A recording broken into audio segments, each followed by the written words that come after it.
Hello guys, പുതിയൊരു വീഡിയോയിലേക്ക് വീണ്ടും സ്വാഗതം. അപ്പോൾ നമ്മൾ പ്രതിഷ്ഠാദിനാട്ടോ, തുള്ളൽ കഴിഞ്ഞിട്ട് പിന്നെ പ്രതിഷ്ഠാദിനാണ്. അപ്പോൾ അതിനുള്ള ഒരുക്കത്തിലാണ്. രാവിലെ തന്നെ പോയി അമ്പലത്തിലെത്തി. പിന്നെ താലൊക്കെ എടുത്തു. അതൊന്നും എടുക്കാൻ പറ്റിയിട്ടുണ്ടായിരുന്നില്ല, അമ്മ വൈകിട്ടാണ് വന്നിട്ടുണ്ടായിരുന്നത്. പിന്നെ ഞാൻ ഫോട്ടോഷൂട്ടിന് ഇറങ്ങി താലൊക്കെ ഇട്ട് കഴിഞ്ഞിട്ട് ഫുഡ് കഴിക്കണമെന്നൊന്നും എനിക്ക് എടുക്കാൻ പറ്റിയില്ല. അപ്പോഴേക്കും അമ്മായി വീട്ടിലേക്ക്. അപ്പോൾ പിന്നെ പോരാതിരിക്കുന്നത് ശരി.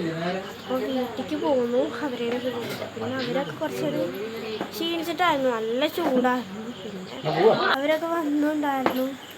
പിന്നെ അവരൊക്കെ ഇവിടെ വന്ന് കിടന്നു. പിന്നെ രാത്രിയിലത്തെ ഫുഡ് കൊടുത്തിട്ടാണ് അവർ പറഞ്ഞിട്ട് ചേച്ചിമാരൊക്കെ വന്നിട്ടുണ്ടായിരുന്നു. ഇവരാദ്യമായിട്ടാണ്. അപ്പോൾ ഇത്രേ ഉള്ളൂ. ബായ്. അടുത്ത വീഡിയോയിൽ കാണാം. ഇഷ്ടപ്പെട്ടെങ്കിൽ ലൈക്ക് ചെയ്യുക, സബ്സ്ക്രൈബ് ചെയ്യുക, കമൻറ്റ് ചെയ്യുക, ഷെയർ ചെയ്യുക. അടുത്ത വീഡിയോ കാണാം.